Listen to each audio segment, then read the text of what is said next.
Positive affirmation लिखिए और फिर हम अपनी क्लास को शुरू करते हैं। जल्दी से आ जाइए सारे के सारे स्टूडेंट्स। गुड मॉर्निंग जी, गुड मॉर्निंग सभी को, गुड मॉर्निंग।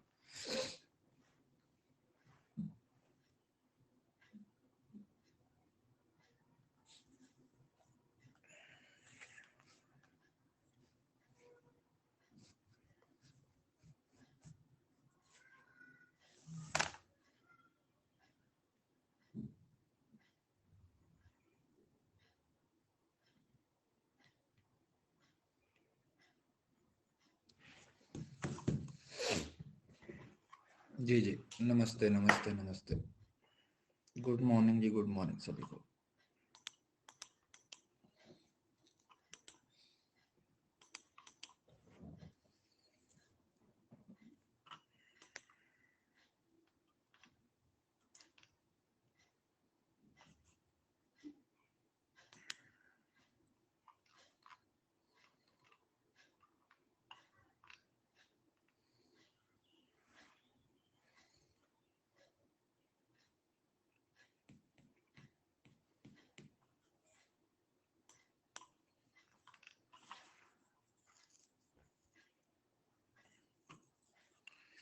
नहीं नहीं, टीचिंग अभी पेंडिंग है, पहले इसको खत्म करेंगे, कम्युनिकेशन।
एक मिनट वेट करते हैं, उसके बाद शुरू करते हैं। सब आ जाएं बच्चे बाकी भी।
चलिए, नेक्स्ट हम पढ़ने वाले हैं ग्रुप कम्युनिकेशन। ग्रुप कम्युनिकेशन का मतलब क्या हुआ? ग्रुप होता है जैसे एक ग्रुप के अंदर जो कम्युनिकेशन होता है, ठीक है। Group communication situation are quite common in day to day life. हमारी डे टू डे लाइफ में, हमारी स्कूल में, कॉलेजेस में, ऑर्गेनाइजेशन में, हर जगह पर जो ग्रुप कम्युनिकेशन होता है, ठीक है, इसका एक अपना अलग रोल होता है। Our educational background, profession, economic status, religious affiliation distinguish us and make us belong to one or more groups at the same time, ठीक है। और हमारा जो, हम किस बैकग्राउंड से आते हैं, हमारा कौन सा रिलीजन, हम कौन से, मतलब ये भी हमारे ग्रुप्स को डिसाइड करता है। A group is a number of people that has a common goal। ऐसा ग्रुप जिसका एक कॉमन गोल है, जो एक दूसरे के साथ इंटरेक्ट करते हैं, ठीक है।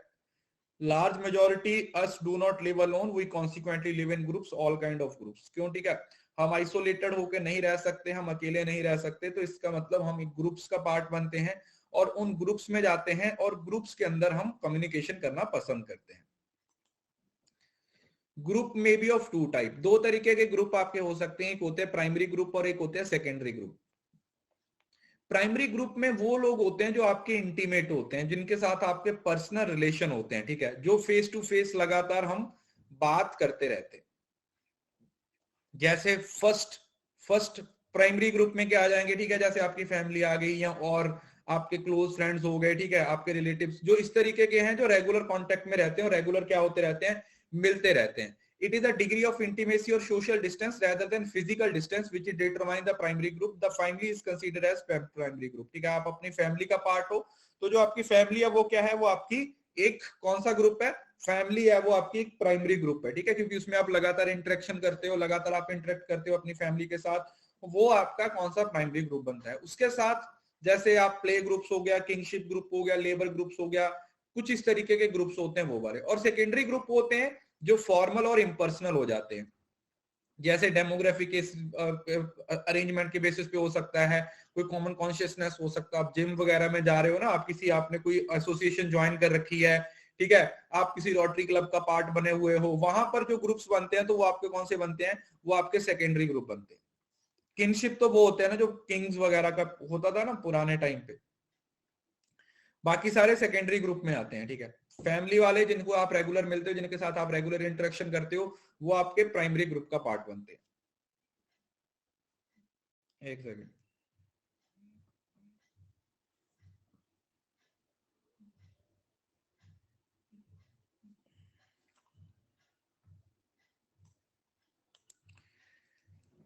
जब किसी ग्रुप में कम्युनिकेशन होता है तो ग्रुप में एक बंदा होता है जो मॉडरेटर होता है, ठीक है जी, मॉडरेटर होता है, मतलब जो ग्रुप को मॉडरेट करता है। जो ग्रुप, जैसे व्हाट्सएप के ग्रुप बना लेते हो आप, व्हाट्सएप का ग्रुप जो बनाते हो उसमें क्या होता है, एक एडमिन होता है। उसी तरीके से जब भी किसी भी तरीके का कोई भी ग्रुप कम्युनिकेशन होता है तो वहां पर क्या होता है, वहां पर एक एडमिनिस्ट्रेटर होता है, वहां पर एक कंट्रोलर होता है, जो उस ग्रुप की वर्किंग को क्या करता है, ठीक करने की कोशिश करता है। वो चाहता है कि ऑर्गेनाइजेशन में जो कुछ भी हो रहा है वो सही तरीके से हो, और जिस ऑब्जेक्टिव के लिए वो ग्रुप बना है, वो हमारा ऑब्जेक्टिव है, वो क्या हो जाए, अचीव हो जाए। Characteristics of group in relation to individual on the basis of membership, dependence, acceptance, attraction, violation, innate, pressure, change, flexibility and leadership as well। तो लीडर दो तरीके से काम करता है, या लीडर ग्रुप, एक होता है टास्क ओरिएंटेड रोल होता है और एक मेंटेनेंस ओरिएंटेड रोल होता है, जो ग्रुप का लीडर होता है। पहला टास्क ओरिएंटेड का मतलब क्या हुआ, वो जिस पर्पस के लिए बनाया गया, टास्क का मतलब जिस पर्पस के लिए ग्रुप बनाया गया, कि जिस पर्पस के लिए उस ग्रुप को बनाया गया है, कि क्या हमारा वो पर्पस है वो अचीव हो रहा है, क्या हम उस पर्पस को अचीव कर पा रहे हैं, are we achieving the purpose. और मेंटेनेंस का मतलब क्या होता है, आपस में लोगों का मेल मिलाप, किस तरीके से लोग एक दूसरे के साथ बात करते हैं, उनको इनकरेज करना, जरूरत पड़ने पे डांटना, उनको किस तरीके का हमारा जो लीडरशिप स्टाइल होगा, वो सारी चीजों को एडजस्ट करना, ठीक है। तो ये दो तरीके के रोल्स हैं, वो प्ले किए जाते हैं किसके द्वारा, ग्रुप लीडर के द्वारा। जो ग्रुप लीडर है वो दो तरीके के रोल को प्ले करता है। पहला कौन सा, एक आएगा वो टास्क का, टास्क का मतलब क्या, वो जो हमारा काम है, जिस पर्पस के लिए ग्रुप बनाया हुआ है, उस ग्रुप के टास्क को अचीव करना, we want to achieve our task, हम उसको अचीव करना चाहते हैं। और दूसरा, हम साथ में उस ग्रुप को मेंटेन करके रखना चाहते हैं, लोगों के बीच में जो रिलेशन है उसको अच्छा रखना चाहते हैं, ताकि लोगों के बीच में जो बातचीत हो रही है, लोगों के बीच में जो रिलेशनशिप बने हुए हैं वो सही तरीके से क्या रहें, मेंटेन्ड रहें। लोगों के बीच में जो रिलेशन है वो मेंटेन रहे, ठीक है जी, इंटरेक्शन है वो मेंटेन रहे, क्योंकि जब सब लोग आएंगे तो ऑब्वियसली बात है उनके बीच में इंटरेक्शन का होना जरूरी है, ठीक है जी, उनके बीच में इंटरेक्शन का होना जरूरी है। अब जैसे ये देखो, ये आपके पास एक ग्रुप लीडर हो गया जो पूरे ग्रुप को क्या कर रहा है, मॉडरेट कर रहा है। ये पार्टिसिपेंट्स हैं, ये भी पार्टिसिपेंट्स है, ये भी पार्टिसिपेंट है, ये भी पार्टिसिपेंट है, ये वाला भी पार्टिसिपेंट है, ये भी पार्टिसिपेंट्स। तो ये सब लोग क्या कर रहे हैं, एक दूसरे के साथ क्या कर रहे हैं, बात कर रहे हैं, एक दूसरे के साथ क्या कर रहे हैं, इंटरेक्शन कर रहे हैं, ठीक है जी। ये आपका क्या हो जाएगा, this is what we call group communication. इसको हम क्या बोल देते हैं, ग्रुप कम्युनिकेशन बोल देते हैं। अब ग्रुप कम्युनिकेशन के अंदर लेस फेयर का मतलब होता है ओपन। यार टीचिंग में इतना डिटेल में पढ़ाया आप लोगों को, टीचिंग एप्टीट्यूड में पढ़ाया था ना, जो पीएचडी वाला लेवल होता है, जहां पर टीचर आपको क्या कर देता है, आपको बोल देता है कि जो भी काम करना है आपने फ्रीली अपने हिसाब से करना है। रिफ्लेक्टिव लेवल पे आप पहुंच जाते हो, क्या हो जाते हो, आप एक तरीके से रिफ्लेक्टिव लेवल पे पहुंच जाते हो।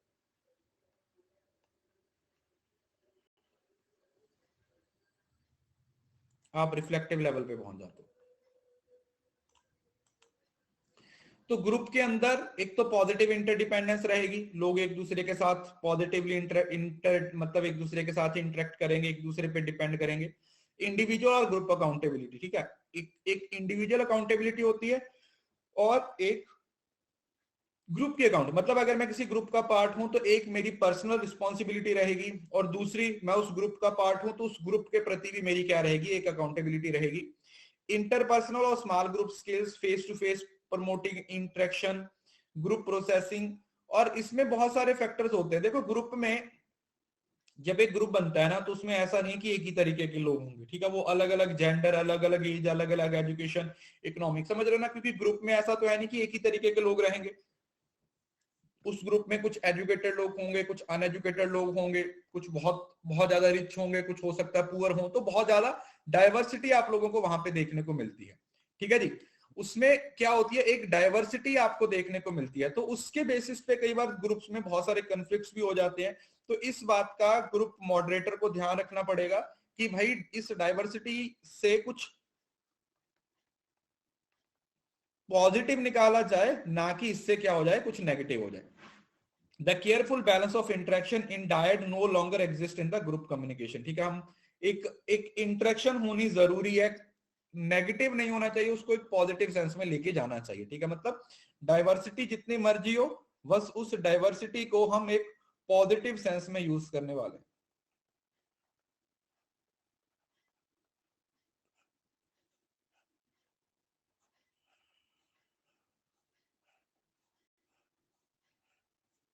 ठीक है जी, उस डाइवर्सिटी को हम एक पॉजिटिव सेंस में यूज करने वाले हैं। उसके बाद हमारे पास वर्बल कम्युनिकेशन। वर्बल कम्युनिकेशन आपका नाम से पता चलता है, वर्बल का मतलब जब आप वर्ड्स का इस्तेमाल करते हो, जब आप वर्ड्स का इस्तेमाल करते हो उसको वर्बल कम्युनिकेशन बोल देते हो। वो वर्बल किसी भी तरीके से हो सकता है, शब्द होने चाहिए, चाहे वो बोले गए हैं चाहे वो रिटन है, आइदर इट इज ओरल और written. Verbal means the use of words in communication process and in design and formulation of message. In verbal communication, message is transmitted verbally. Message को transmit किया जाता है कैसे, verbally।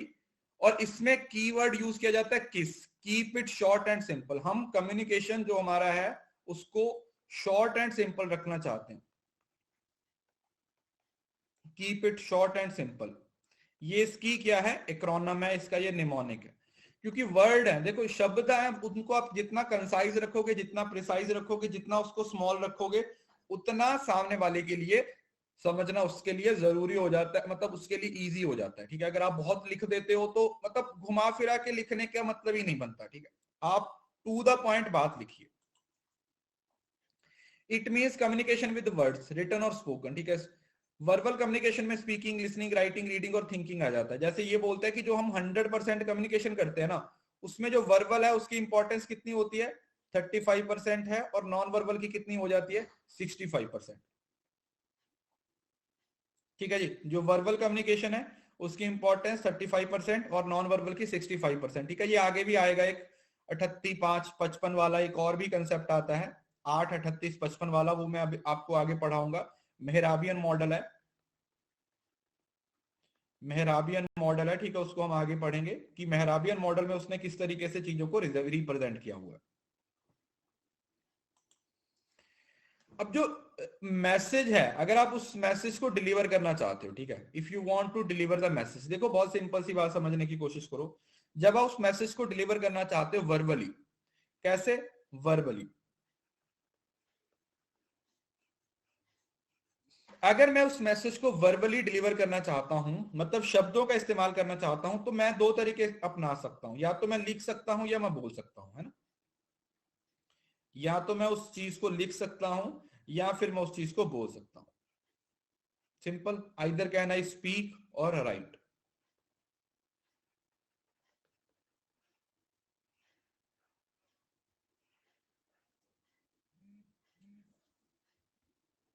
ठीक है जी। तो दोनों तरीके के वेज है उसको इस्तेमाल किया जा सकता है। या तो ओरल कम्युनिकेशन की बात हो सकती है या फिर रिटर्न कम्युनिकेशन की बात हो सकती है। अब ओरल कम्युनिकेशन में क्या क्या आएगा, देखो ओरल जब हम बोलते हैं, बोलने में क्या क्या चीजें आती हैं, देखो पिच और वॉल्यूम। पिच का मतलब क्या है, वॉल्यूम का मतलब क्या है? देखो पिच का मतलब होता है हाई पिच और लो पिच। कुछ लोग होते हैं वो हमेशा लाउड बोलते हैं और कुछ लोग होते हैं वो थोड़ा स्लो बोलते हैं, तो उसको आप पिच बोलते हो। जैसे मैं हाई पिच पे बोलता हूं ज्यादातर, और कुछ लोग होते हैं, कुछ टीचर होते हैं वो थोड़ा स्लो बोलते हैं, वो लो पिच पे बोलते हैं। तो हम हाई पिच लो पिच से डिसाइड करते हैं कि हम मतलब हमारा कम्युनिकेशन कितना इफेक्टिव होगा। ठीक है, ना तो बहुत ज्यादा हाई होना चाहिए और ना ही बहुत ज्यादा लो होना चाहिए, एक मॉडरेट लेवल पे होना चाहिए। अब वॉल्यूम का मतलब क्या हुआ? वॉल्यूम का मतलब क्या हुआ? आवाज, आपकी आवाज कितनी ऊंची है। मतलब अगर मैं 100 लोगों को, मेरे पास एक रूम है उसमें मैं 100 लोगों को पढ़ाने वाला हूं और मेरे पास माइक नहीं है, तो ऑब्वियसली मुझे लाउड बोलना पड़ेगा। और वहीं पे अगर 100 लोगों को मैं पढ़ाने वाला हूं और मेरे पास माइक है, तो मैं अपनी वॉल्यूम को क्या रखूंगा? कम रखूंगा। सो दिस इज समथिंग जिसके बेसिस में मैं ये डिसाइड कर सकता हूं कि मुझे अपनी आवाज, अपनी मॉड्यूलेशन है उसको कितना ज्यादा रखना है, कितना कम रखना है। अब रेट का मतलब होता है कि आप पर मिनट कितने वर्ड बोलते हो। इसमें आ जाता है फास्ट और स्लो। रेट का मतलब जैसे कुछ लोग होते हैं वो बहुत स्पीड से बोल जाते हैं, 1 मिनट में पता नहीं क्या क्या बोल देते हैं, रेट। और कुछ लोग होते हैं वो बहुत ही स्लो बोलते हैं। तो रेट ये डिसाइड करता है कि आप कितने वर्ड्स एक बार में बोल रहे हो। जैसे आप 2x पे वीडियो देखते हो ना, 2x पे वीडियो जब देखते हो तो आप वहां पे जो देखते हो ना, वो आपकी रेट होती है। उसको आप क्या बोल देते हो कि रेट होती है, कि भाई बहुत तेज तेज से आप, अगर आपको वो समझ आ रहा है तो आप उसको कंटिन्यू कर लेते हो। So this is something rate, कि मैं जो बोल रहा हूं, जो मैं बोल रहा हूं, वो आप लोगों को मतलब किस रेट पे समझ आ रहा है। अब जैसे अभी मैं नॉर्मल स्पीड से बोल रहा हूं, तो मेरी कोशिश होती है कि मैं इतनी ही स्पीड से बोलूं कि आपको एक एक वर्ड समझ आ जाए, आपके दिमाग में एक एक वर्ड सीधा जाए, आपके कानों में एक एक वर्ड जाए, ताकि आपको सुना हुआ लंबे समय तक याद रहे। अदरवाइज अगर मैं फास्ट फास्ट बोलूंगा तो मैं सिलेबस तो खत्म कर दूंगा, बट आपको समझ नहीं आएगा, उससे आपका कोई फायदा नहीं होने वाला। उसके बाद आता है क्लैरिटी। क्लैरिटी का मतलब क्या है? कि जो मैं बोल रहा हूं, क्या वो आपको क्लियरली समझ आ रहा है? जैसे कुछ लोग होते हैं वो कुछ वर्ड्स होते हैं उसको क्लियरली नहीं बोलते हैं, ठीक है, वो मुंह में खा जाते हैं आधे शब्द को, आधे वर्ड्स को ना मुंह में खा जाते हैं ना। तो इस वजह से ये भी मेक श्योर करें कि जब भी आप कम्युनिकेशन कर रहे हैं तो आप लोग जो भी बोलें उसको क्लियरली बोलें। देखो अब ये सिर्फ चीजें पढ़ने वाली नहीं है बेटा, ये डेली लाइफ की इंपॉर्टेंस है। हमें अपनी डेली लाइफ में भी इन चीजों को अप्लाई करना पड़ेगा। आप लोगों में से बहुत सारे लोग इस चीज को रियलाइज करते होंगे कि सर मेरी पिच ठीक नहीं है, मेरी टोन सही नहीं है, मेरा रेट है वो सही नहीं है, कहीं ना कहीं मेरे वर्ड्स में क्लैरिटी नहीं है, मेरे अंदर उतना कॉन्फिडेंस नहीं है। तो ये क्लास में पढ़ने का मतलब क्या है कि आपको इन चीजों को सीखना पड़ेगा। आप लोगों को इन चीजों में सीखना पड़ेगा। पिच का मतलब होता है हाई पिच और लो पिच की, ठीक है, कितनी आवाज है आपकी। और वॉल्यूम का मतलब कितनी ऊंची आवाज में बोल रहे हो। रेट का मतलब होता है कितनी स्पीड में बोल रहे हो। क्लैरिटी का मतलब है कितनी क्लियर अपनी बात एक्सप्रेस कर रहे हो। अब ओरल कम्युनिकेशन करने से पहले जैसे ये कुछ छोट आर्टिकुलेशन तो मतलब वही होता है बेटा, आर्टिकुलेशन का मतलब आप कितने सही से मतलब क्लैरिटी से बोल रहे हो, आप कितनी क्लैरिटी से अपनी बात को सामने वाले तक पहुंचा रहे हो, उसको आप क्या बोल देते हो, that's what you call articulation.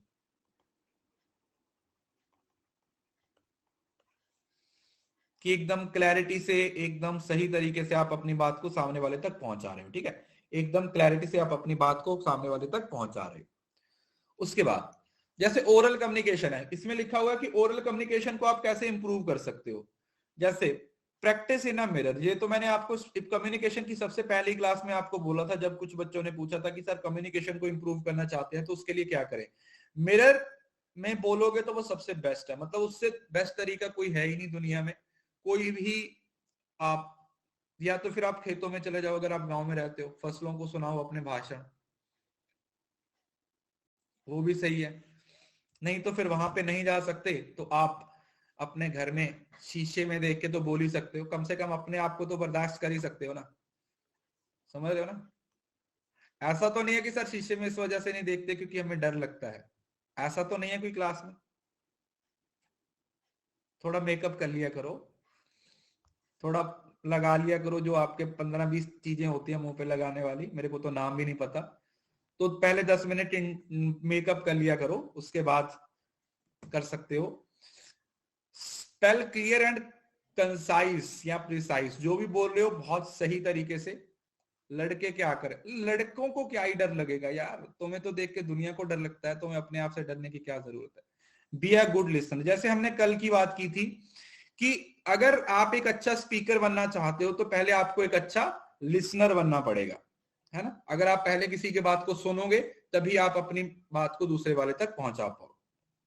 Group में पार्टिसिपेट करो, राइट इट आउट फर्स्ट, किसी भी लेक्चर को देने से पहले अगर आप उसको लिख लोगे, स्टार्टिंग में ऐसा होता है, ठीक है, स्टार्टिंग में आप उसको लिख लोगे। इवन के जब मैं बीकॉम में था, बीकॉम फर्स्ट ईयर में था, तो मेरा कोई लेक्चर होता था ऐसे ही, तो मैं ना उसको पहले पूरा एक अपनी वर्डिंग में ना पेज पे लिखता था, समझ रहे हो ना। ऐसा नहीं है कि मैं उसे बहुत इंग्लिश में एकदम से पूरा प्रोनाउंसिएशन के हिसाब से ग्रामर व्रामर ना जी ना, मुझे जैसे बोलना होता था वैसे लिखता था मैं, किसी चीज को अंडरलाइन करना, किस चीज पे प्रेशर देना, किस चीज पे फोकस करना है ना। तो वो होता क्या है कि अगर आप पेज पे लिख लेते हो ना, तो आपको मतलब आपके सामने जब वो चीज रहती है, स्टार्टिंग में आप ये तरीका इस्तेमाल कर सकते हो, बाद में आपको इसकी जरूरत नहीं पड़ती है। क्योंकि पेज से पढ़ना तब तक ही इंपॉर्टेंट है जब तक आप उस चीज को सीखते हो, क्योंकि बहुत सारे लोग होते हैं उनकी पूरी जिंदगी पेज से पढ़ने में ही चली जाती है। मैंने कुछ लोगों को देखा है जो पीएचडी भी कर चुके हैं, उसके बाद भी वो पेपर रीडिंग ऐसे ही करते हैं, जैसे उसके सामने पेपर लिखा पड़ा हुआ है ना, कोई एक्सप्रेशन नहीं, कुछ नहीं उसमें, कोई एक्सप्रेशन नहीं, कुछ नहीं, बस पेज पे लिखा हुआ है, और उस पेज को क्या करते हैं, पढ़ते हैं विदाउट एनी एक्सप्रेशन। वो कैसे पढ़ेंगे, oral communication. In oral communication, spoken words are used. It includes face-to-face conversation, speech, telephonic conversation, video, radio, television, and voice over the internet. In oral communication, the communication is influenced by the following factors. First, pitch and volume. Pitch is the degree of highness and lowness of a tone, and it depends upon the frequency of sound wave. It is the key element in teaching learning process. Teachers' voice and knowing the correct language is the main output in the teaching. One should be loud to be heard. When speaking, one should remember to change the pitch your voice. मैं खुद ही भूल गया pitch change करना, समझ रहे हो ना। तो ये नहीं होना चाहिए। दिस इज समथिंग जो आपकी मतलब सुला देंगे, आप सुला दोगे, ठीक है। तो इस वजह से बोला जा रहा है कि आप अगर पहले लिख लेते हो तो आपको ये आइडिया रहता है कि कौन सी वर्ड पे आपको फोकस करना है, कौन से वर्ड्स पे आपको प्रेशर देना है, कौन सा वर्ड आपको लाउड बोलना है और कौन सा वर्ड आपको थोड़ा स्लो बोलना है। एक्चुअली नहीं, आप ये मान के चलो, मैं तो चलो अभी तो मैं आप लोगों को सीए से एक्टिंग करके दिखा रहा हूं, आपने ऐसा एक्चुअली लाइफ में देखा है ना, बताइए, आपने एक्चुअली अपनी लाइफ में ये चीजें देखी है ना, स्कूल लेवल पे, कॉलेज लेवल पे, किसी कॉन्फ्रेंस लेवल पे, डेफिनेटली कोई ना कोई स्पीकर आप लोगों के सामने ऐसा आया होगा जिसने इसी तरीके से आपको लेक्चर दिया होगा। यस, तो मैं वही चाहता हूं, मेक मेंटल नोट्स, उसके बाद फिर अपने दिमाग में भी कुछ चीजों को नोट डाउन करिए जो आपने एक्सप्रेस करनी है। ओरल कम्युनिकेशन के फायदे क्या हैं, ठीक है, ये स्पॉन्टेनियस होता है और नेचुरल होता है, क्योंकि सबसे ज्यादा हम ओरल कम्युनिकेशन ही करते हैं, है ना। सबसे ज्यादा तो मतलब रिटर्न तो बहुत कम होता है ना, हम तो जैसे अभी अगर मैं भी बोल रहा हूं तो ओरल कम्युनिकेशन ही, और आप अपने दोस्तों के साथ ओरल कम्युनिकेशन करते हो, easy for others to understand. हम ऐसे वर्ड्स का इस्तेमाल करते हैं जो सामने वाले को अच्छे से समझ आते हैं। और सबसे इंपॉर्टेंट, ओरल कम्युनिकेशन आपका नॉन वर्बल क्यूज के साथ रिलेट कर देता है ना, आपकी बॉडी लैंग्वेज में कैसे बोल रहा हूँ, कैसे हाथ हिला रहा हूँ, कैसे मेरी आंखें ऊपर जा रही हैं, आईब्रो ऊपर जा रही है, तो ये सारी चीजें आ जाती है। स्पॉन्टेनियस मतलब ऑन द स्पॉट, स्पॉन्टेनियस मतलब ऑन द स्पॉट। जैसे फिजिकल अवेलेबल होता है जो पर्सन, क्लोज रिलेशनशिप है वो आपको डेवलप कर लेते हो। ठीक है, दुनिया में जितनी भी सेटिंग होती है वो सब ओरल कम्युनिकेशन से ही होती है। इस वजह से ये भी बोल सकते हो आप लास्ट वाला पॉइंट। लिमिटेशंस में सबसे इंपॉर्टेंट पॉइंट क्या हो जाता है कि स्पोकन वर्ड्स हैं जो बोल दिए सो चले गए, है ना, कोई रिकॉर्ड नहीं है, उसको परमानेंटली आप रख नहीं सकते। कई बार आप कम्युनिकेशन में बहुत सारी चीजें भूल जाते हो ना। किसी लड़की के साथ बात करना था, आधा घंटा उसके साथ इधर उधर की बातें करनी शुरू की, जिस पर्पस के लिए आए थे वही भूल गए एंड में। उसके बाद non verbal communication that supports oral communication may not be understood by the people from the other culture. मैं किसी और कल्चर से बिलोंग करता हूं, सामने वाला कुछ और बोले जा रहा है तो मुझे वो समझ नहीं आता। ठीक है, तो ये तो दोनों में प्रॉब्लम होती है, ओरल में और रिटन में, दोनों तरीके के कम्युनिकेशन में ये प्रॉब्लम है वो देखने को मिलती है, ओरल में भी और रिटन में भी। ठीक है जी, ओरल और रिटन कम्युनिकेशन दोनों में ये प्रॉब्लम आप लोगों को देखने को मिलती है।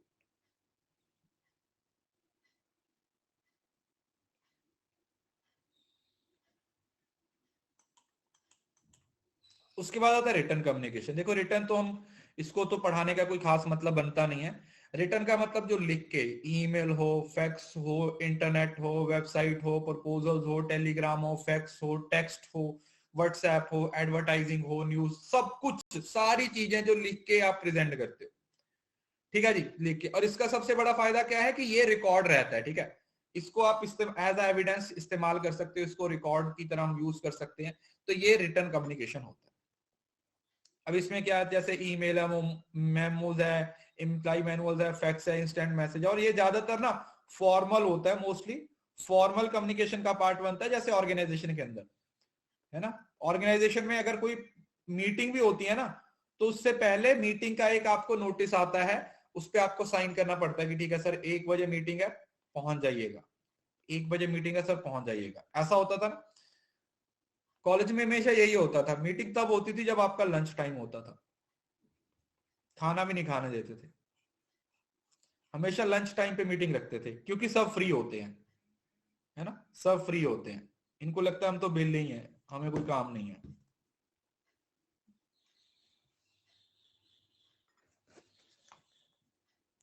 नोटिस आ जाएगा। हमारे जब मैं कॉलेज में पढ़ाता था ना, तो हमारे जो कॉलेज का पीएन होता था ना, हमें कैबिन मिले हुए थे। जैसे ही मैं, मतलब ऐसा था कि सामने बालकोनी बनी हुई थी, मैं बिल्कुल सामने बैठता था, तो मुझे दूर तक दिखता था कि कौन आ रहा है कौन जा रहा है। जैसे वो सीढ़ियां चढ़ता था ना, तभी मेरा मूड खराब हो जाता था कि ये पक्का पक्का मेरे कैबिन में आएगा और ये पक्का मीटिंग के बारे में बोलेगा कि ये सर इतने बजे मीटिंग है, ये आपको डायरेक्टर सर ने बुलाया।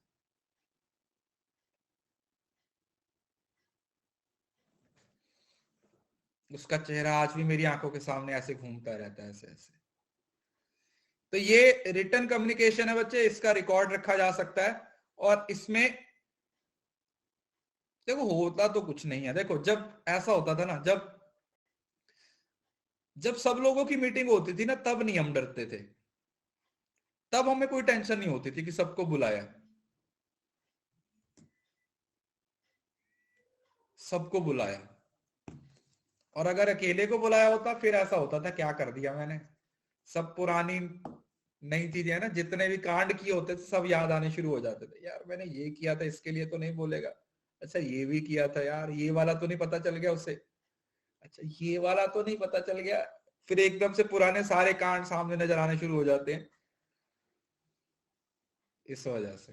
तो अकेले को बुलाया हो तो थोड़ी दिक्कत हो जाती थी। ठीक है, चलिए।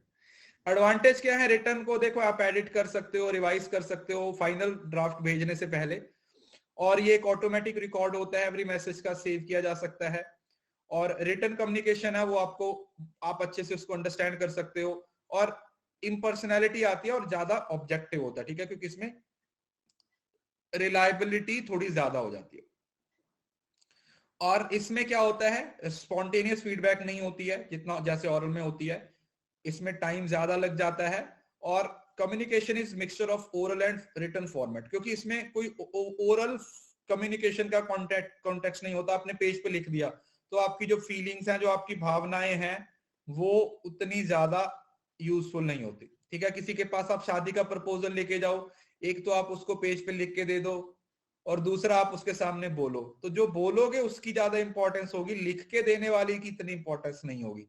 यही पॉइंट लिखा हुआ है कि सिर्फ जो लिख दिया ना, उसमें आपकी फीलिंग्स नहीं है, उसमें आपकी भावनाएं प्रस्तुत नहीं हुई हैं, उसमें सिर्फ आपके शब्दों का आदान प्रदान हुआ है। बट जब आप उसको ओरली बोलोगे तो फिर शायद आपके चांसेस हैं कि आपकी कुछ बात हो सकती है ना, फिर हम मान सकते हैं कि तुम्हारी जिंदगी में कुछ बाहर आ सकती है अगर तुम एक अच्छे ओरेटर हो, है ना। अगर तुम एक अच्छे ओरेटर हो तो तुम्हारी जिंदगी में बाहर आ सकती है, नहीं तो फिर पतझड़ तो पहले ही है। उसके बाद आता है पब्लिक कम्युनिकेशन। देखो पब्लिक कम्युनिकेशन का मतलब, बट पोएम्स हैज फीलिंग्स, तो बेटा पोएम्स में उसी की फीलिंग होती है ना जिसने लिखी होती है। अब किसी की पोएम्स को आप अपनी फीलिंग्स में नहीं डाल सकते ना, तो ये दिक्कत होती है इंग्लिश लिटरेचर वालों की। पब्लिक कम्युनिकेशन का मतलब होता है जहां पर एक्चुअली में पब्लिक का होना जरूरी है, फिर वो कम हो या ज्यादा हो उससे कोई फर्क नहीं पड़ता। मास कम्युनिकेशन और पब्लिक कम्युनिकेशन में फर्क होता है, वो मैं आपको समझाता हूं। Where individual address a large gathering of people, अब ये किसी भी तरीके से हो सकता है, मतलब लार्ज गैदरिंग ऑफ पीपल, जैसे ये कॉन्फ्रेंस है, ये जैसे ये सब बैठे हुए हैं, इलेक्शन कैंपेन्स हैं, पब्लिक स्पीचेस हैं, ये सब किसकी टाइप्स है बेटा, ये पब्लिक कम्युनिकेशन की टाइप्स है। There is usually single centre of information and several receiver who are being addressed, और इसमें क्या होता है, एक बंदा होता है जो बहुत सारे लोगों को क्या कर रहा होता है, लेक्चर दे रहा होता है, बहुत सारे लोगों को स्पीच दे रहा होता है। जैसे आप अभी अभी जैसे इंडिया में इलेक्शन का टाइम है, ठीक है, अगर आप पंजाब से बिलोंग करते हो तो पंजाब में 22 में इलेक्शन है, मोस्टली ये वन वे होता है। तो इसमें क्या होता है, पब्लिक कम्युनिकेशन है, फिर इतनी बड़ी बड़ी रैलियां होती हैं, ठीक है, वो आप वाले एक साइड पे लगे हुए हैं, दूसरी साइड पे बीजेपी वाले, फिर कांग्रेस वाले, फिर बीएसपी वाले, फिर सब पार्टीज अपने अपने मतलब प्रचार में लगी हुई है कि हमें वोट दो, हमें वोट दो, हमें वोट दो। हाँ, वो जो प्रवचन है वो भी जो सुबह सुबह शुरू हो जाते हैं, माया को त्याग दीजिए, माया आपको खा जाएगी, आपके घर में जितना भी पैसा है वो हमें दे दीजिए। हाँ, तुम्हें नहीं मारेगी, वो हमें ही मारेगी ना, क्यों, हमें अच्छा नहीं लगता क्या हमारे घर पे पैसा पड़ा हुआ। तो वही है, चाहे वो मोटिवेशनल स्पीकर हो, चाहे कोई बाबा जी प्रवचन कर रहे हो, चाहे कोई वो कोई नेता है वो कोई कैंपेन कर रहा हो, वो सारी चीजें किसके अंदर आ जाती हैं, वो पब्लिक कम्युनिकेशन का पार्ट बनती है। ठीक है, ये मोस्टली वन वे होता है, बट इसमें फीडबैक के चांस होते हैं, इसमें फीडबैक के चांसेस हैं वो होते हैं।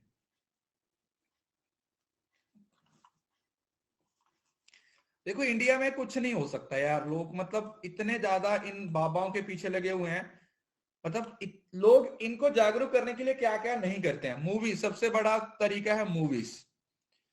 पहले आप लोगों ने देखा ओ माई गॉड एक मूवी आई थी, उसके बाद पीके भी आई थी, उसके बाद आश्रम वेब सीरीज आई थी। मतलब इतना कुछ करते हैं लोग, फिर भी लोगों को फिर भी मतलब वो एकदम से आंखों पे जैसे पट्टी बांध रखी होती है ना, भाई यही हमारे भगवान है, इसके ऊपर तो कुछ नहीं है। और उसके बाद फिर क्या हाल होता है वो आप लोगों को पता ही है। अब पब्लिक कम्युनिकेशन देखो happens when individuals and group engage in dialogues in public sphere, समझ रहे हो ना, पब्लिक स्फीयर की बात हो रही है। In order to deliver message for a specific audience, public speaking events, newspaper editorial, billboard advertising are few form of public communication की बात हो रही है। और जो मास कम्युनिकेशन होता है इसमें मीडिया का इस्तेमाल होता है, समझ रहे हो ना। पब्लिक में पब्लिक का होना जरूरी है, मास में देखो पब्लिक में चाहे मीडिया का इस्तेमाल हो या ना हो, बट मास में मीडिया का इस्तेमाल होगा, और उस मीडिया के थ्रू आप बहुत सारे लाखों लोगों तक अपनी बात पहुंचा सकते हो। मतलब पब्लिक कम्युनिकेशन है वो लिमिटेड होता है, पब्लिक तो जितनी होगी, ठीक है, अगर सपोज करो 100 लोग हैं, 200 लोग हैं, 500 लोग हैं, बट अगर आप मास मीडिया इस्तेमाल कर रहे हो, मास मीडिया इस्तेमाल कर रहे हो, तो उसमें आप लाखों करोड़ों लोगों तक अपनी बात को क्या कर सकते हो, पहुंचा सकते हो। जैसे यूट्यूब पे आपने वीडियो डाल दी, तो ये मास मीडिया या पब्लिक मीडिया या पब्लिक कम्युनिकेशन है, ये मास कम्युनिकेशन है, ये मास कम्युनिकेशन है ना।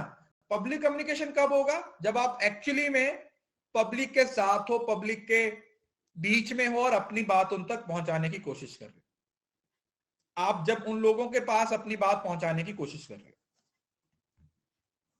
ठीक है जी। हाँ, मास कम्युनिकेशन तो वन वे ही होता है।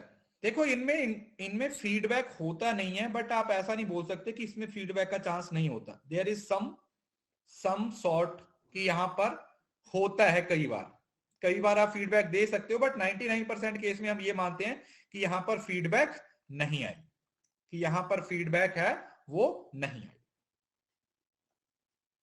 अरे बेटा, मास और पब्लिक में कम्युनिकेशन डिफरेंस ही तो बता रहा हूं यार। मास का मतलब है जब मीडिया का इस्तेमाल करके लाखों लोगों तक बात पहुंचा रहे हो, और पब्लिक का मतलब जब एक स्पेसिफिक टाइप ऑफ पब्लिक को आप कोई पर्टिकुलर मैसेज दे रहे हो, बस। यस, ये टारगेटेड होंगे एक तरीके से। जो पब्लिक कम्युनिकेशन है ना, वो टारगेटेड होती है, क्योंकि इसमें वही लोग आएंगे पब्लिक के जिनका एरिया ऑफ इंटरेस्ट होगा। और मास कम्युनिकेशन में नॉन टारगेटेड होते हैं, समझ रहे हो ना। फेयर एंड लवली की फेयर एंड लवली है, उसकी एड को देखो, 5 साल की बच्ची भी देख रही है, 15 साल की लड़की भी देख रही है, 25 साल की खूबसूरत लड़की देख रही है, 35 साल की आंटी भी देख रही है, और 65 साल की दादी भी देख रही है। तो सभी देख रहे हैं। अब वो कौन लगाएगी कौन नहीं लगाएगी, ये तो उस पर डिपेंड करता है, समझ रहे हो ना। तो ये non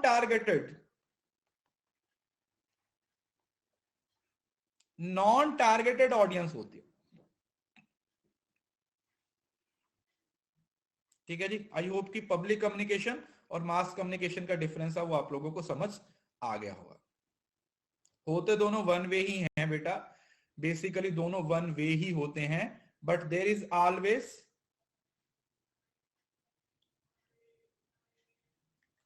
always some chances for feedback. ठीक है। उसके बाद आपका ये मेहराबियन मॉडल, ये बहुत ही इंपॉर्टेंट है आपके पेपर के पॉइंट ऑफ व्यू से। This is very very very important. 7, 38, 55,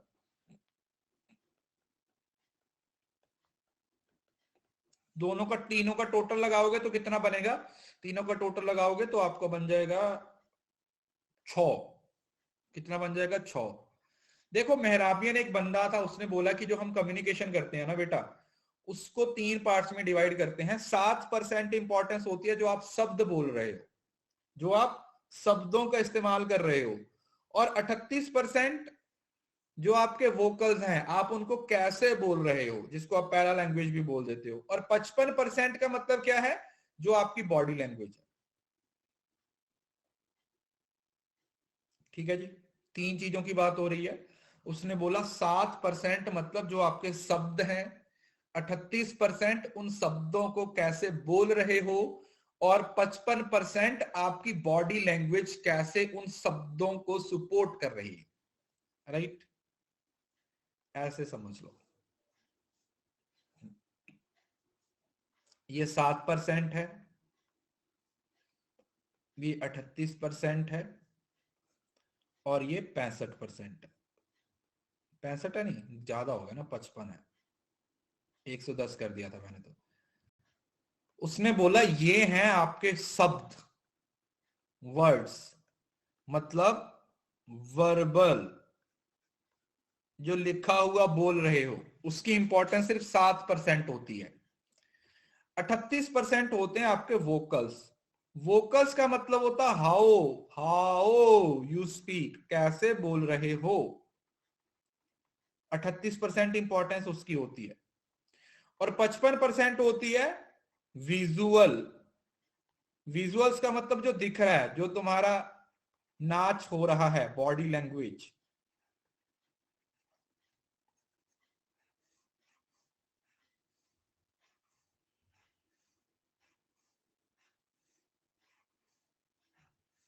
जो तुम बॉडी लैंग्वेज जो ऐसे ऐसे ऐसे ऐसे कर रहे हो, वो वाला। तो ये कौन सा मॉडल है? मेहराबियन मॉडल है।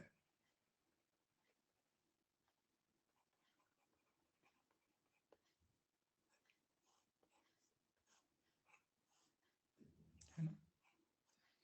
अब इसमें भी दिक्कत हो जाती है, कुछ लोगों का फेस देखने को दिल नहीं करता, फेशियल एक्सप्रेशन कहां से देखोगे। इसमें आ जाएंगे आपके फेशियल एक्सप्रेशंस,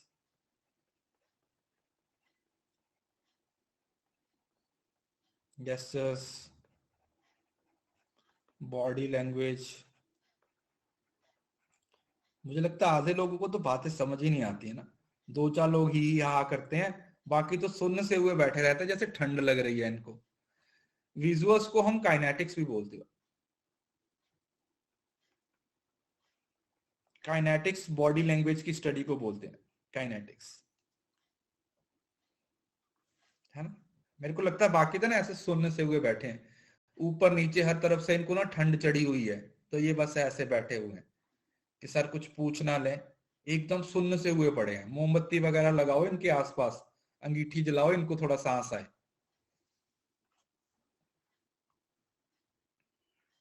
बिल्कुल वही, हंसते भी नहीं है, मतलब इनको जोक मारो ना तो, जोक मारो तो इनको हंसी नहीं आती है,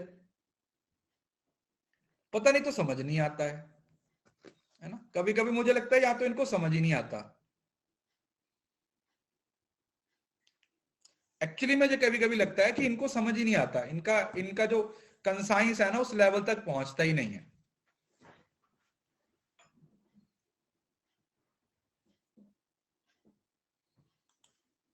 अब देखो यहां पर जैसे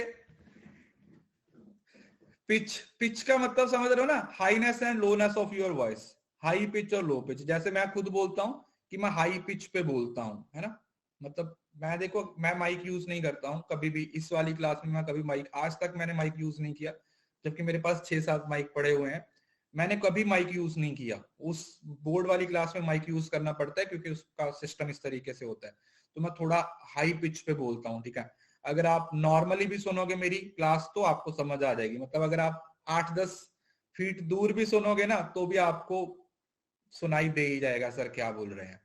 वॉइस का मतलब है कि किस तरीके से आप बोल रहे हो, स्पीच वॉल्यूम वाला, लाउडनेस और रेट, रेट होता है जो आप किस स्पीड से बोल रहे हो, स्पीड से। कुछ लोग होते हैं वो बहुत तेज तेज बोल जाते हैं, कुछ बहुत स्लो स्लो बोलते हैं ना, इस तरीके से, कुछ स्लो बोलते हैं कुछ तेज तेज बोलते हैं। कभी कभी तो वॉल्यूम कम करनी पड़ती है। ओ मांगो, इतना तेज बोलता हूँ, इतना लाउड बोलता हूँ, क्या मैं आपको वॉल्यूम कम करनी पड़ती है? ये तो मैंने पहली बार ही सुना है।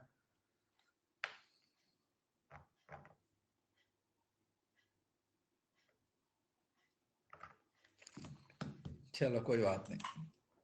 अब ओरल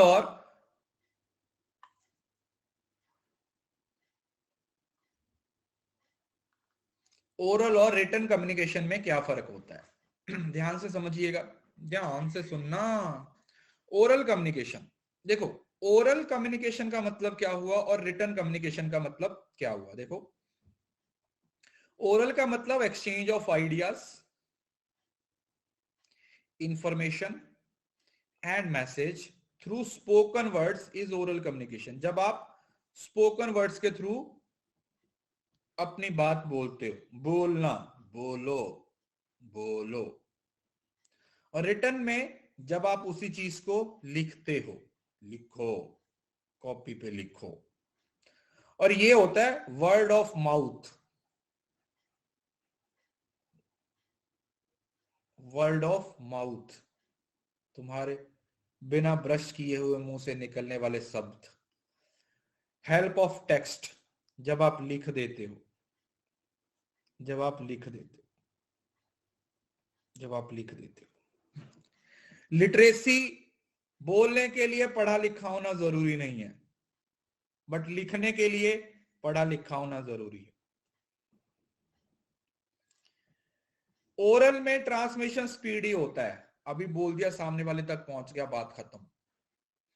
रिटर्न में स्लो स्लो होता है, स्लो स्लो होता है, स्लो स्लो स्लो होता है। क्यों? क्योंकि रिटर्न है, पहले लिखोगे फिर पहुंचाओगे फिर वो पढ़ेगा, तब तक उस तक बात पहुंचेगी। प्रूफ है, ओरल का कोई प्रूफ नहीं है, रिटर्न का प्रॉपर प्रूफ रखा जाता है। रिटर्न का क्या कर लेते हैं, प्रॉपर प्रूफ है उसको रख लेते हो आप, प्रॉपर प्रूफ भी क्या कर सकते हो आप उसका, रख लेते हो। तो ये आपका ओरल और रिटन है। और वैसे ये दोनों किसका टाइप, किसकी टाइप है बेटा, ये दोनों ही रिटन कम्युनिकेशन की टाइप है, सॉरी रिटन नहीं, वर्बल कम्युनिकेशन की। किसकी टाइप है, ये दोनों ही वर्बल कम्युनिकेशन की टाइप से।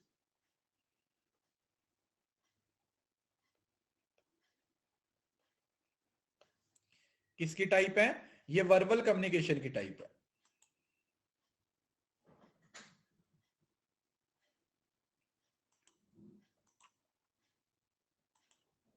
वर्बल और नॉन वर्बल। अब आता है नॉन वर्बल। अब नॉन वर्बल बहुत इंपॉर्टेंट है। वर्बल में रिटर्न कैसे? तो रिटर्न भी तो शब्द ही होते हैं। वर्बल का मतलब वर्ड्स, चाहे वो लिखे गए हो चाहे वो बोले गए हो। अभी तो बताया, ध्यान कहां होता है आपका। देखिए वर्बल और नॉन वर्बल के बीच में डिफरेंस क्या है। वर्बल का मतलब जब आप अपने शब्दों का इस्तेमाल करते हो, और नॉन वर्बल होता है जब आप अपने शब्दों का इस्तेमाल नहीं करते। ये टॉपिक बहुत ही ज्यादा इंपॉर्टेंट और बहुत ही ज्यादा इंटरेस्टिंग है। अभी हमारा ये टॉपिक होने वाला है, अभी हमारा ये टॉपिक शुरू होने वाला है। देखो वर्बल का मतलब हुआ सेंडर यूजेस द वर्ड्स, जो वो अपने शब्दों का इस्तेमाल करता है to transmit the message to the receiver, is known as verbal communication. जब वो वर्बल कम्युनिकेशन में क्या करता है, वो सामने वाले तक अपनी बात है उसको पहुंचाता है। और नॉन वर्बल में क्या हो जाएगा? The communication that takes place between sender and receiver with the use of sign language. Sign language. Non verbal का मतलब जब आप शब्द नहीं बोल रहे हो, आप अपनी बॉडी लैंग्वेज के थ्रू क्या कर रहे हो? मैसेज कर रहे हो। ओरल में रिकॉर्ड नहीं होता। देखो नॉर्मली रिकॉर्ड नहीं होता, वो अलग चीज है। मतलब आप अपनी डेली लाइफ में थोड़ी ना चीजों को रिकॉर्ड करते हो यार। जैसे तुम्हारा दोस्त आ गया तुम्हारे घर में बात करने के लिए, बैठा 2 घंटे, 2 घंटे रिकॉर्डिंग थोड़ी करोगे आप, समझ रहे हो ना। तो हम एक जनरल सेंस में इस्तेमाल करते हो तो सब कुछ हो सकता है, समझ रहे हो ना। रिकॉर्डिंग करने को तो कुछ भी कर सकते हो। दोस्त तुम्हारे पास किसी की चुगली करने आए, दूसरे दिन उसका एमएमएस बना के निकाल दो आप मार्केट में, है ना। ये देखिए आज की ताजा खबर। नहीं कर सकते ना, नहीं करते। क्यों? जरूर, मतलब समझ रहे हो ना। दिस इज समथिंग कि हम एक जनरल सेंस में उन चीजों का इस्तेमाल कर रहे हैं, एक जनरल सेंस में हम उन चीजों का इस्तेमाल कर रहे हैं, ठीक है। हाँ, फॉर्मल और इनफॉर्मल दोनों हो सकता है वर्बल। नॉन वर्बल में हम अलग अलग तरीके से इस्तेमाल करते हैं।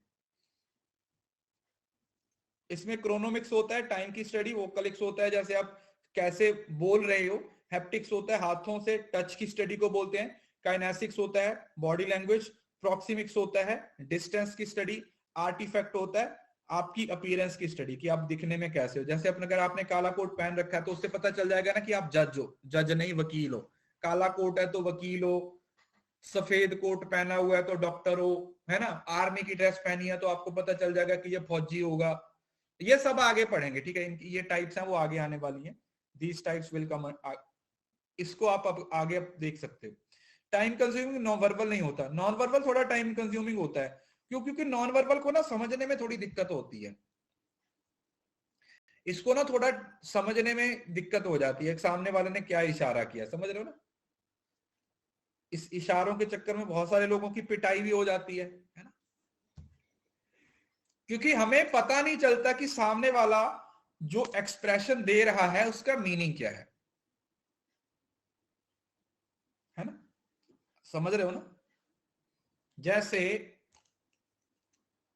आप खड़े हुए स्टाइल मार के, एकदम से एकदम से जेल वेल लगा के, बाल वाल ऐसे खड़े करके, एकदम से सलमान खान बन के साइड पे खड़े हुए, और सामने एक लड़की है वो हंस रही है, तो आप कंफ्यूज हो कि भाई वो मुझे हंस के देख रही है या देख के हंस रही है। आपको कंफ्यूजन हो जाएगी, है ना। आपको कुछ पता ही नहीं चलेगा कि भाई सिचुएशन कैसी है। तो इस वजह से ये है थोड़ा, इसको टाइम कंज्यूमिंग होता है। क्यों? क्योंकि इसमें थोड़ा सा ना समझना पड़ता है।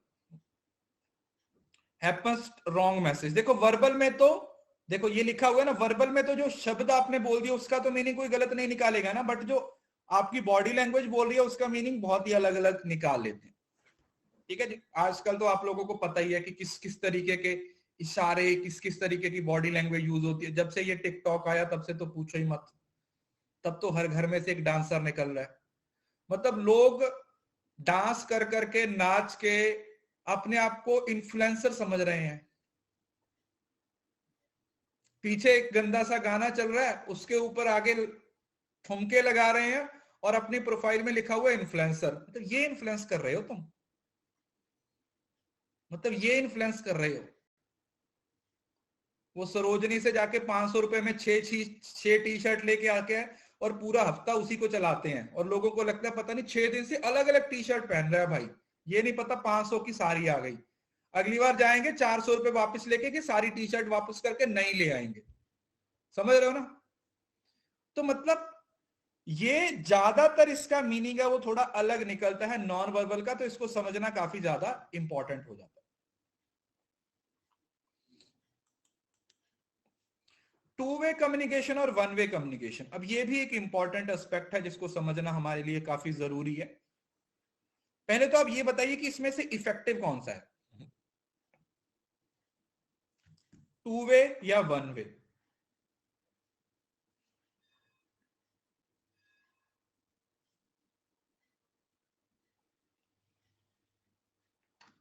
टू वे, वन वे में तो कोई मतलब नहीं हुआ ना।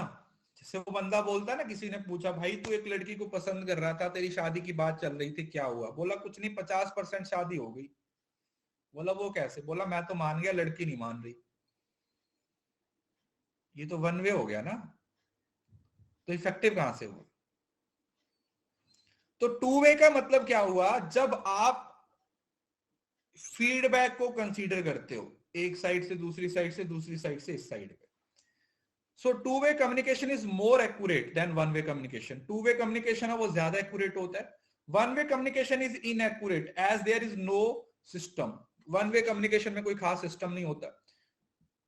To way communication is more time consuming. Two way communication है वो टाइम कंज्यूमिंग होता है, क्योंकि आप अपनी बात बता दिया, सामने वाला जब तक आपको मैसेज डिलीवर नहीं करेगा तब तक बात नहीं बनेगी। और ये तो बहुत स्पीड ही होता है, आप किसी को भी कुछ भी बोल के निकल जाओ, है ना? जैसे सामने छोटे बच्चे होते हैं ना, जैसे आंटियां खड़ी हुई हैं, मत अब वन वे कम्युनिकेशन की बात कर रहा हूँ, 4-5 आंटियां बात कर रही हैं, एक बच्चा आएगा साइकिल पे आएगा भागते, मोटी आंटी ऐसे कह के निकल जाएगा। अब उसने तो अपना कम्युनिकेशन कर दिया ना, वन वे कम्युनिकेशन। अगर टू वे होता तो आंटी पकड़ के कान के नीचे लगाती उसके। तो इस वजह से इसकी बहुत स्पीड बहुत होती है, क्योंकि इसमें कोई फीडबैक का कोई चांस नहीं होता। इसमें कोई फीडबैक का चांस होता ही नहीं। ये नॉइजी होता है और कोई ऑर्डरली। नॉइजी मतलब सामने वाला जब तक फीडबैक देगा तो इस वजह से थोड़ा नॉइस होता है, और इसमें तो कोई नॉइस नहीं होता, बट लेस एक्यूरेट होता है। Shared authority is found in to way communication, लोग आपस में मिलजुल के बात करते हैं। और इसमें वन वे में अथॉरिटेरियन होता है, मतलब एक जो बोलने वाला है वो इस तरीके से, नहीं भाई मैं तो मतलब ऐसा नहीं करते थे, हम बैल बजा के जरूर भागते थे, इतना खतरनाक नहीं है। क्योंकि मोटी आंटी ने अगर एक बार पकड़ लिया तो मैं तो पहले से ही ऐसा था जैसा भी हूँ, मेरे को तो ऐसे ही पकड़ के वो खराब कर देगी ना, ऐसे हाथ में पकड़ लेगी, तो थोड़ा दिक्कत है। तो छोटे होते हुए ऐसे पंगे नहीं लेता था। हाँ मतलब बेल बजा के तो सभी भागते थे, आप लोगों को पता ही है, आप भी भागे होंगे। वो तो हमारे घर में अभी भाग जाते हैं लोग, छोटे बच्चे। मैं सोच रहा हूँ अब हमारे साथ ये कुछ, मतलब जो हमने किया था वो वापस आ रहा है ना, कर्मा। तो शेयर्ड अथॉरिटी का मतलब क्या होता है, टू वे में बेटा एक तरीके से डेमोक्रेटिक अप्रोच होती है। Democratic approach. और ये वन वे होता है तो अथॉरिटेरियन होता है। It is complete communication process और ये इनकम्प्लीट कम्युनिकेशन सिस्टम, ठीक है? क्योंकि जो वन वे है वो एक कंप्लीट होता है, और जो टू वे है वो इन सॉरी टू वे वो कंप्लीट होता है, और जो वन वे होता है वो इनकम्प्लीट होता है। अब ये आता है हमारे पास, ये देखो, ये देख लो, ये देख लो, तुम्हारे दिल को सुकून मिल जाएगा। अभी आंटी की बात कर रहे थे। When a girl comes to meet you at your home, पड़ोस वाली आंटी, तुम्हारी सहेली तुमसे मिलने के लिए आ रही है, तुम दोनों सहेलियां बैठी हुई, और पड़ोस वाली आंटी को मौका मिल गया बहुत सारी बातें बनाने का। होता है ना ऐसा? ये हर गली मोहल्ले में ऐसा ही होता है। हर गली मोहल्ले में एक ना एक आंटी ऐसी होती है जो जो उस मोहल्ले का एकदम से वाईफाई होती है। वो होती भी थोड़ी हेल्दी टाइप है, और इतनी बड़ी बिंदी भी लगा के रखी होती है, और उसकी आंखें भी ऐसी घूमती रहती हैं। एक शातिर आंखें होती हैं, आप उनको देखोगे ना थोड़ा ध्यान से, एकदम से शातिर आंखें होती हैं। सीसीटीवी। अब यहां पे देखो, अब ध्यान से सुनना बेटा। क्रोनोमिक्स, क्रोन का मतलब होता है बेटा टाइम, टाइम की स्टडी। अब टाइम का कम्युनिकेशन के साथ क्या कनेक्शन है? टाइम का कम्युनिकेशन के साथ क्या कनेक्शन है? देखो, टाइम से बहुत सारी चीजें कन्वे हो जाती हैं। जैसे आप में से कुछ लोग होंगे जो टाइम के बहुत पाबंद होंगे, और कुछ लोग होंगे जो लेट लतीफ होते हैं, जो क्लास में भी लेट आते हैं ना, 10 मिनट बाद बोल, सॉरी सर लेट हो गया, सॉरी सर लेट हो गई। कुछ होते हैं लेट लतीफ। तो क्रोनोमिक्स से हमें सामने वाले बंदे के बारे में पता चल जाता है कि इसकी पर्सनैलिटी कैसी है, पंक्चुअलिटी के बारे में पता चल जाता है। Speaks about the personality of centre like punctuality, the speed of speech. तो क्रोनोमिक्स का मतलब होता है टाइम की स्टडी, की सामने वाला टाइम का कितना पाबंद है, कितने अच्छे से वो टाइम को क्या कर सकता है, टाइम मतलब किस तरीके से वो टाइम के अंदर अंदर अपनी बात है वो आप लोगों को बता सकता है। वोकल्स, देखो वोकलिक्स या वोकलिक्स, वोकल्स का मतलब होता है पैरा लैंग्वेज। पैरा लैंग्वेज समझते हो? How you speak, how you speak, इसको पैरा लैंग्वेज बोल दिया जाता है कि आप कैसे बोलते हो, कैसे बोल रहे हो, आपके बोलने का तरीका क्या है। जैसे बोलते हैं ना कि it doesn't matter what you speak, it matter how you speak. आप क्या बोल रहे हो वो उतना मैटर नहीं करता, आप कैसे बोल रहे हो वो मैटर करता है। समझ रहे हो ना? जैसे एक यही चीज है, जैसे क्रोनो मतलब कुछ भी है। मैं आप लोगों को कुछ, जैसे ये 38% वाला, यस ये वो था बेटा 38% वाला वोकलिक्स, वोकल्स। मैं कैसे उस चीज को डिलीवर कर रहा हूं, समझ रहे हो ना? अब आप ध्यान से देखो, हर मतलब अगर आप टीचिंग की बात करो, टीचर्स के बारे में ही बात करते हैं, तो हर टीचर के पढ़ाने का तरीका अलग होता है, कंटेंट को डिलीवर करने का तरीका अलग होता है, और इस तरीके की वजह से ही आप किसी टीचर के पास जाते हो। यस और नो?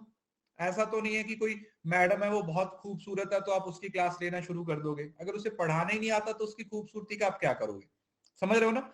ऐसा भी नहीं है कि कोई टीचर है जिसको 10 साल का एक्सपीरियंस, आप उसी के पास जाओगे कि सर इसको 10 साल का एक्सपीरियंस है। बच्चे इतने ज्यादा समझदार हैं, उनको पता है कि चाहे कोई टीचर आज पहले दिन ही पढ़ा रहा है, अगर उसके पढ़ाने का तरीका अच्छा है तो फिर मुझे इससे कोई फर्क नहीं पड़ता कि उसे कितना एक्सपीरियंस है या नहीं है। तो आप तो वे ऑफ टीचिंग की वजह से ही जाते हो ना। आप किसी भी क्लास में सबसे पहले क्या देखोगे कि भाई ये जो टीचर मुझे बता रहा है वो मुझे समझ आ रहा है या नहीं, बात खत्म। ये जो बात मुझे बता रहा है क्या वो मुझे समझ आ रही है या नहीं। तो वो कैसे आएगी?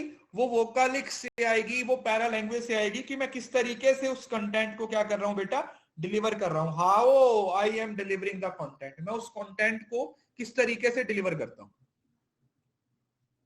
यस, नॉन वर्ब, ये सारे ही नॉन वर्बल हैं भाई, ये सारी ही types of non verbal communication ही है, ये सारे ही नॉन वर्बल की टाइप्स है। उसके बाद आता है हैप्टिक्स, हाथों से, जैसे आप किसी के साथ हैंड शेक करते हो, आप किसी कान के नीचे लगाते हो, किसी को शाबाशी देते हो, ये जो टच की स्टडी होती है ये हैप्टिक्स होती है। वो कैटरीना कैफ वाला नहीं है ये, but still you have to understand कि भाई टच की स्टडी, स्पर्श की स्टडी को क्या बोला जाता है, स्पर्श की स्टडी को क्या बोला जाता है, that is known as haptics, haptics. उसके बाद आता है काइनेसिक्स। काइनेसिक्स आपकी पूरी body language, gestures, postures, facial expression, body language की स्टडी को आप क्या बोल देते हो, काइनेसिक्स। ये पूरी की पूरी आपकी किस में आ जाती है, बॉडी लैंग्वेज में आ जाती है। ये पूरे का पूरा किस में आ जाता है, आपका बॉडी लैंग्वेज में। प्रोक्सीमिक्स का मतलब होता है डिस्टेंस, प्रोक्सीमिक्स होता है डिस्टेंस, डिस्टेंस की स्टडी। जैसे आप अपने मम्मी पापा के साथ बात करोगे तो आप बहुत कम डिस्टेंस होगा, है ना? आप अपने दोस्तों के साथ, बेस्ट फ्रेंड के साथ डिस्कस करोगे तो कम होगा। आप पब्लिक में किसी के साथ डिस्टेंस बात करोगे, एक सेकेंड,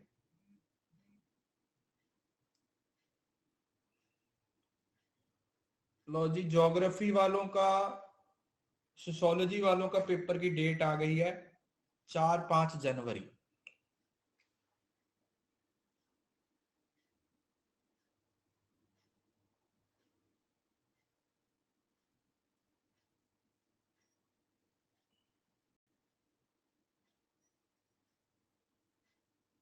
एक सेकेंड,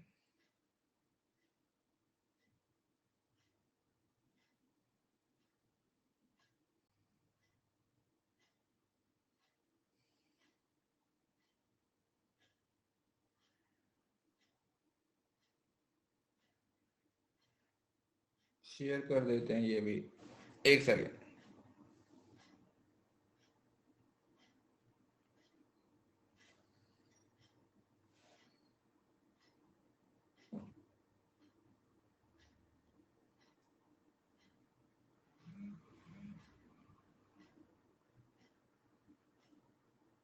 चलिए,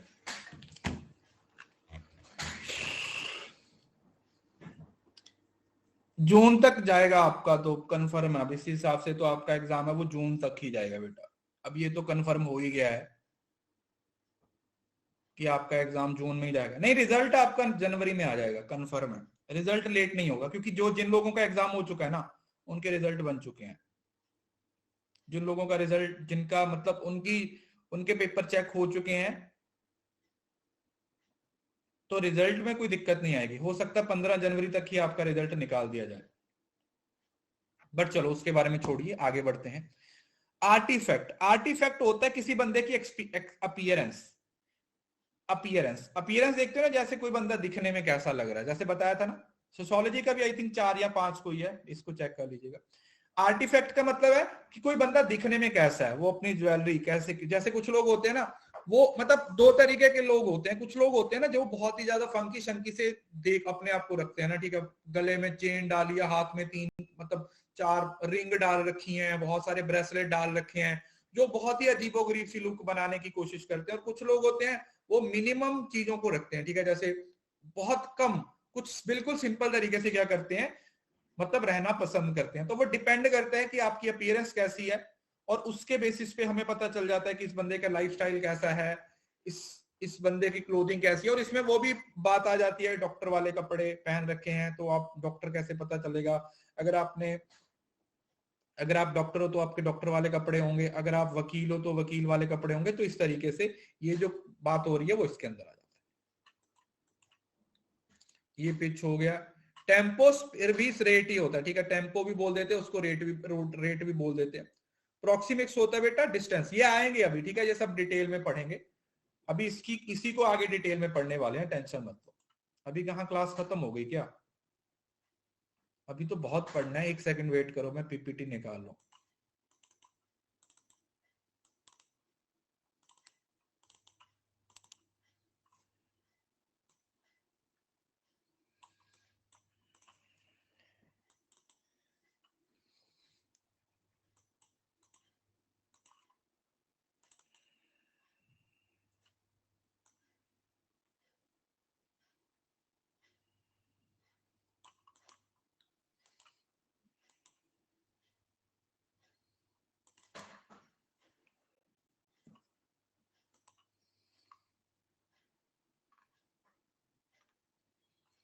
ये देखो, चलिए अब हम पढ़ेंगे non verbal communication.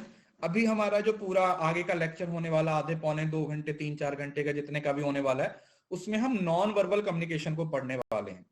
Non verbal communication का मतलब क्या हुआ? वो हर तरीके का कम्युनिकेशन जिसमें आप अपने शब्दों का इस्तेमाल नहीं करते हो, आप अपनी बॉडी लैंग्वेज का इस्तेमाल करते हो। ये ठीक है जी, ये वाला। यहाँ पे आते हैं हम, कहाँ पे हैं, लिसनिंग को बाद में पढ़ाऊंगा आपको। यहां पे आते हैं non verbal communication.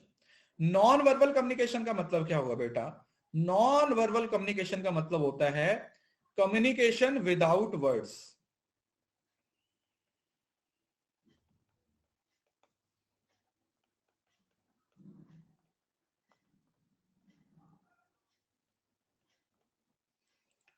Communication without words, communication without words. जब आप अपने शब्दों का इस्तेमाल नहीं कर रहे हो, आप अपनी बॉडी लैंग्वेज के थ्रू, आप अपनी गेस्टर्स के थ्रू, आप अपनी आंख नाक जो भी जितने भी शरीर के अंग हैं, अंग अंग से जब आप कम्युनिकेशन करते हो, नॉन वर्बल कम्युनिकेशन वो बोल देते हो। नॉन वर्बल मतलब नो वर्ड्स, शब्दों का इस्तेमाल नहीं कर रहे हो, इशारों इशारों में आप अपनी बात सामने वाले तक पहुंचा देते हो।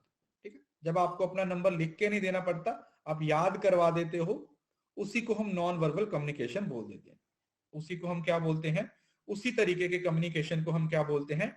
नॉन वर्बल कम्युनिकेशन बोलते हैं। समझ रहे हो? कुछ लोगों को जल्दी समझ आ जाती है, कुछ लोगों को बहुत लेट समझ आती है, कुछ लोग आज के जोक पे कल हंसते हैं, मतलब जो आज जोक मारा ना उस पे कल हंसेंगे।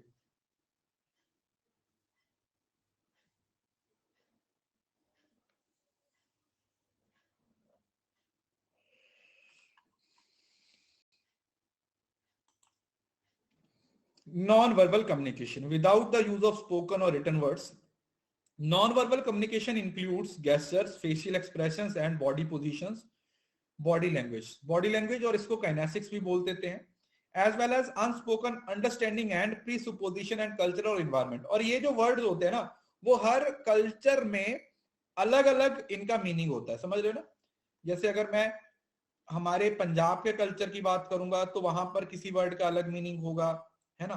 अगर आप साउथ से हो तो वहां पर उसका एक अलग मीनिंग होगा, अगर आप किसी और स्टेट से हो तो उसका एक अलग मीनिंग होगा। तो इस तरीके से आप समझ लीजिए कि हर वर्ड का जो मीनिंग होगा वो एक अलग तरीके से क्या किया जाएगा बेटा, प्रेजेंट किया जाएगा।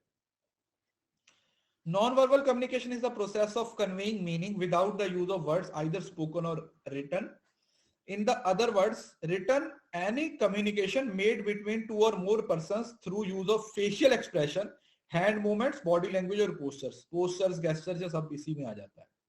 अब हम अलग अलग तरीके से देखेंगे, touch, space, voice, sound, eye contact, gestures, body movement और फेशियल एक्सप्रेशन। ठीक है, ये सारी इसकी टाइप्स, हम एक एक करके इसको पढ़ेंगे।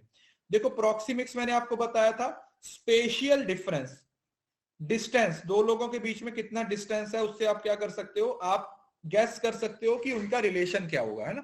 दो लोगों के बीच में बातचीत हो रही है तो उनके जो स्पेस होगी उसके बेसिस पे आप देख सकते हो कि भाई इन लोगों के बीच में कौन सा संबंध है।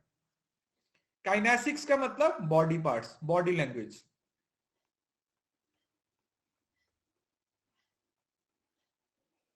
बॉडी लैंग्वेज की बात हो रही है।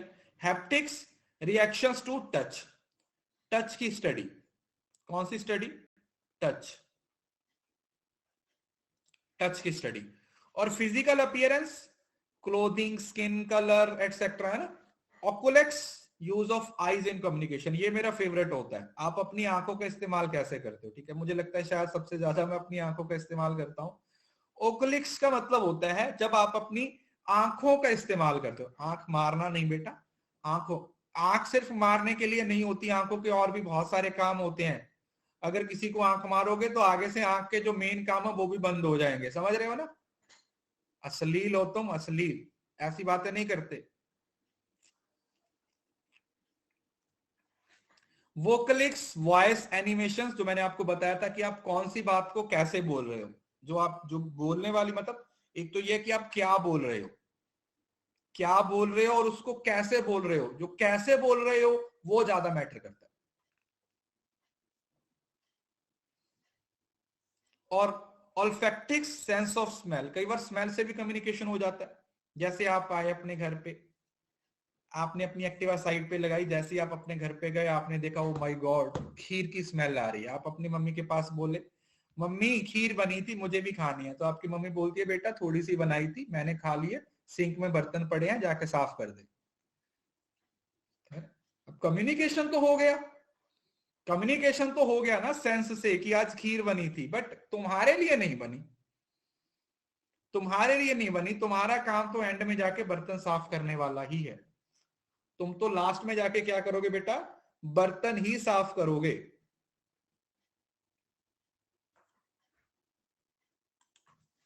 अब देखो क्रोनोमिक्स का मतलब जब टाइम की स्टडी हो रही है, sender receiver like punctuality, speed of speech, artifact उसकी पर्सनैलिटी के बारे में, वोकलिक्स वो कैसे बोल रहा है, voice, tone, volume. Proxemics distance की स्टडी होती है।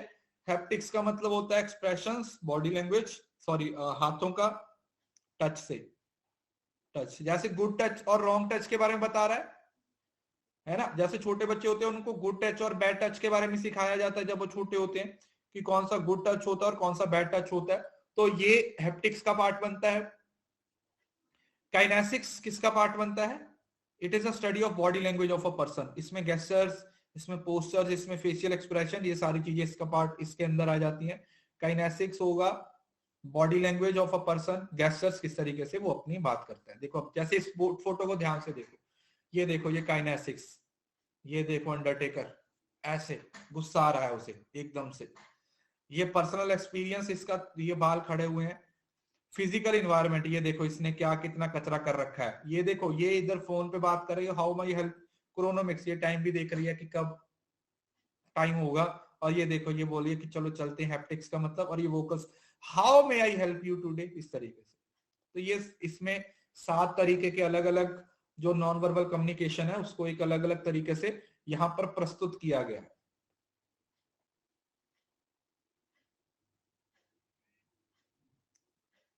अलग अलग तरीके से इसको क्या किया गया है, प्रस्तुत किया गया है। एक सेकेंड,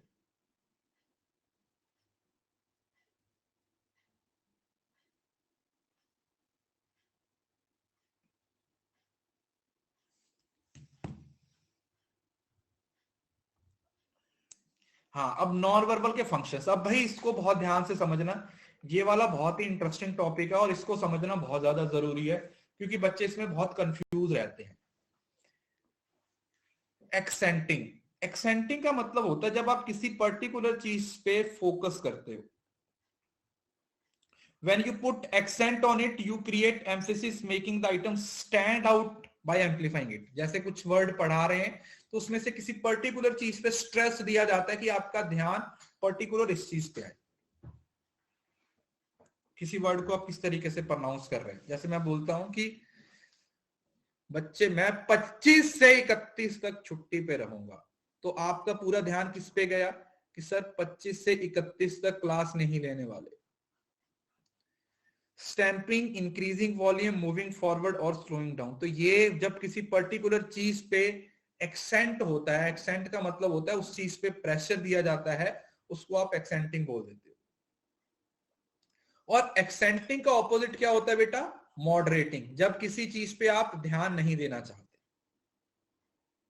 है ना, जब आप किसी चीज पे ध्यान नहीं देना चाहते, ऑपोजिट, आप आवाज थोड़ी कम कर लेते हो ताकि सामने वाले को पता ही ना चले, है ना, जैसे मैं बोल दूं आप तो पागल हो, है ना, जैसे मैं इस तरीके से बोल दूं कुछ तो उस चीज पे आपका ध्यान ना जाए, अब पता नहीं चला गया या नहीं चला गया, बट दिस इज समथिंग कि हम अटेंशन रिड्यूस करना चाहते हैं, ठीक है, we want to reduce the attention.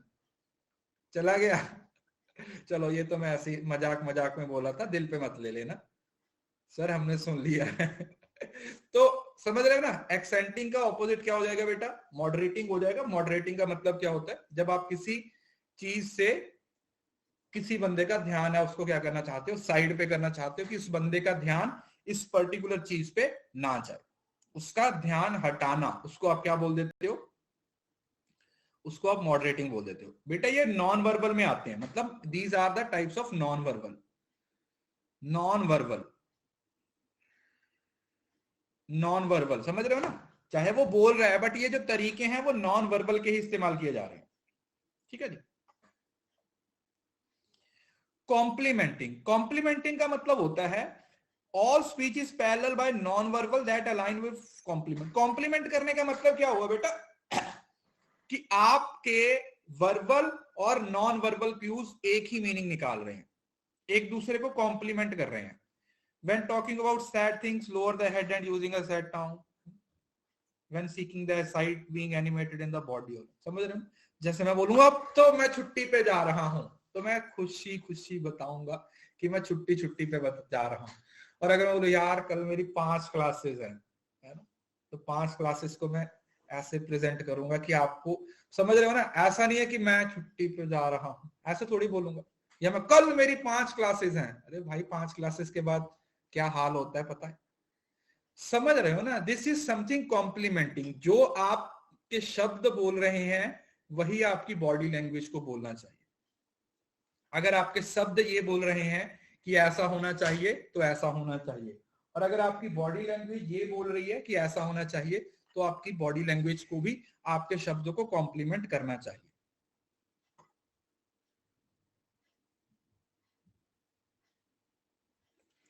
Right.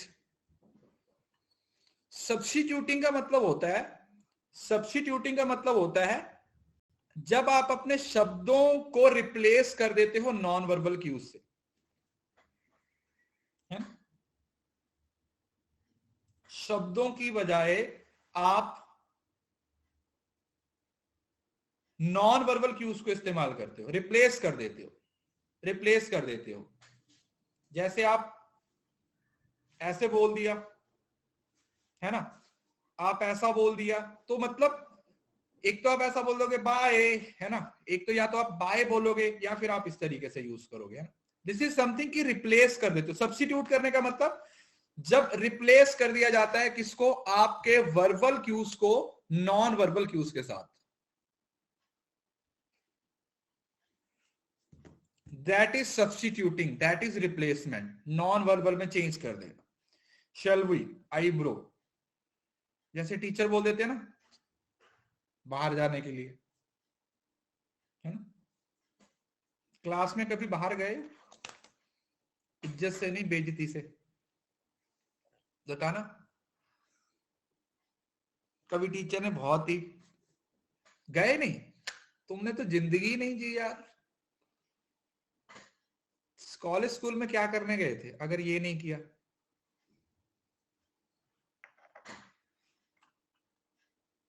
क्या कर किया अपनी जिंदगी में।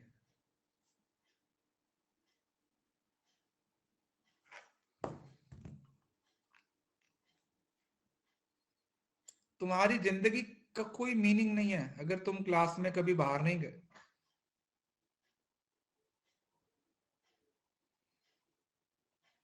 तुम दोबारा जाओ, तुम दोबारा बीकॉम एमकॉम करो, तुमने अपने कॉलेज जिंदगी को अच्छे से नहीं जिया।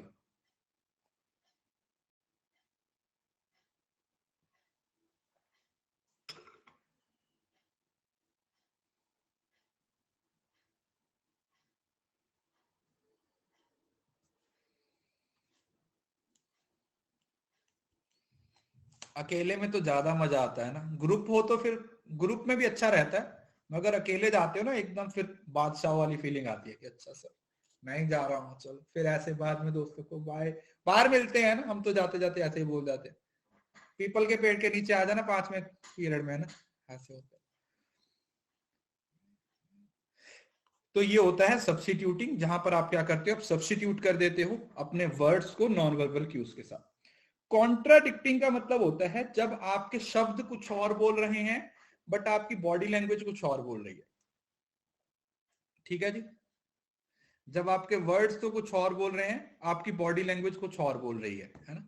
जैसे आप मुझसे पूछो सर कल क्लास होगी, मैं बोलूंगा होगी, बिल्कुल होगी।